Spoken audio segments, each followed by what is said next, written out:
Assalamualaikum warahmatullahi wabarakatuh dan salam sejahtera. Nama diberi Nur Ani Sofia binti Abdullah Sukari dari unit BM2 akan menerangkan mengenai 5 bentuk kesalahan ejaan, kata dan ayat dalam hasil penulisan murid tahun 6. Kesalahan ejaan bermaksud kesilapan dalam mengeja perkataan yang menyebabkan perkataan tersebut ditulis dengan cara yang tidak tepat atau tidak mengikut kaedah ejaan yang betul. Kesalahan ejaan boleh mengganggu kefahaman pembaca atau pendengar. Contohnya, saya dieja sebagai saya. Kesalahan kata bermaksud kesilapan dalam penggunaan perkataan dalam ayat yang menyebabkan makna atau maksud ayat tersebut menjadi salah atau kurang tepat. Kesalahan ayat pula bermaksud kesilapan dalam struktur atau susunan ayat dalam penulisan atau percakapan yang boleh menyebabkan maksud ayat tersebut kurang jelas ataupun salah. Kesalahan ini boleh berlaku kerana beberapa faktor, iaitu tata bahasa, struktur ayat, ejaan dan tanda baca, serta kosakata. Berikut merupakan karangan-karangan murid tahun 6 yang telah saya analisis tentang kesalahan yang telah mereka lakukan. Contohnya seperti kesalahan ayat, kesalahan kata dan juga kesalahan ejaan.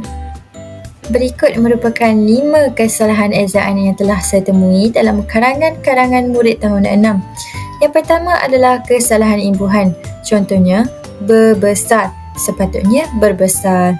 Yang kedua, setelah noktah, kita perlu menulis dengan huruf yang besar di pangkal perkataan. Misalnya, setelah perlu ditulis sebagai setelah, namun huruf di hadapannya perlu ditulis dengan huruf yang besar. Kemudian belai perlu ditulis sebagai helai, namun ada kesilapan di situ. Kemudian disebabkan itu tidak sesuai dijadikan penanda wacana, jadi ia perlu ditukar sebagai oleh sebab itu. Yang terakhir, rabun. Rabun bukanlah kata nama khas. Jadi apabila ia berada di tengah-tengah ayat, kita perlu menulisnya dengan huruf yang kecil, iaitu rabun. Terdapat juga kesalahan ayat dalam karangan murid-murid tahun 6. Yang pertama, boleh makan terus. Sepatutnya boleh terus makan.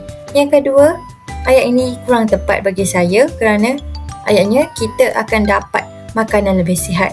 Sepatutnya kita akan mendapat makanan yang lebih sihat. Yang ketiga, antara kesan negatif ialah kesihatan mata. Bagi saya, kesihatan mata itu bukanlah kesan negatif. Jadi ayat yang betul adalah antara kesan negatif ialah masalah kesihatan mata.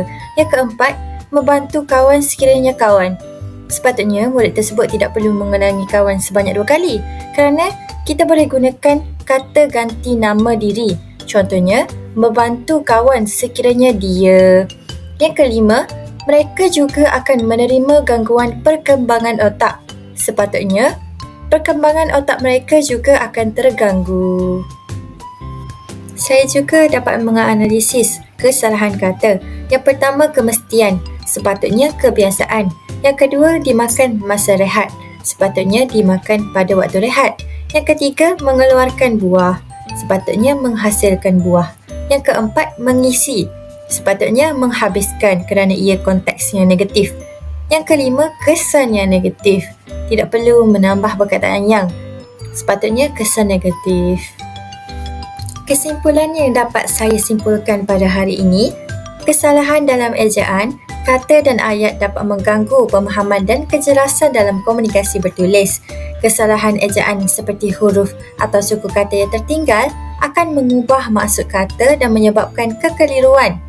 Pemilihan kata yang kurang tepat pula mengurangkan ketepatan makna yang ingin disampaikan, sementara struktur ayat yang tidak betul menjadikan ayat sukar difahami atau tidak berkesinambungan. Oleh itu, penting untuk melakukan semakan sebelum menghantar atau menyerahkan penulisan agar maklumat dapat disampaikan dengan jelas dan tepat. Ini merupakan beberapa rujukan yang telah saya rujuk sewaktu saya melakukan tugas ini. Semoga ilmu yang saya sampaikan pada hari ini dapat memberikan kefahaman dan manfaat kepada semua orang, dan saya juga berharap agar masalah-masalah dan kesalahan seperti ini dapat dikurangkan dalam penulisan harian kita. Sekian, terima kasih.